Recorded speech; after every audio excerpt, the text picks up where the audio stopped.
सुरुवातीलाच बातमी आहे इराण आणि इस्रायलमधल्या संघर्षामुळे संपूर्ण आता जगालाच फटका बसलेला युद्धामुळे तेलाच्या दराचा भडका वाढले होणार आहे। कच्च्या तेलाचे दर हे 7% वाढलेले आहेत। आंतरराष्ट्रीय बाजारामध्ये कच्चे तेल हे $92 प्रति बॅरलवर पोहोचलेले आहे। कच्च्या तेलाचे दर हे $150 वर जाण्याचा अंदाज आहे। देशात पेट्रोल डिझेलचे दरही वाढण्याची शक्यता वर्तवली जाते। इराण इस्रायल युद्धामुळे तेलाचा भडका उडालाय। आंतरराष्ट्रीय बाजारामध्ये कच्चे तेल हे 7% महागले।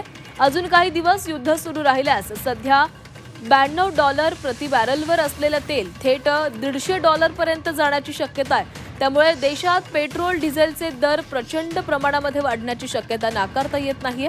पेट्रोल डिझेल वाढल्यास महागाई मोठ्या प्रमाणामध्ये वाढेल।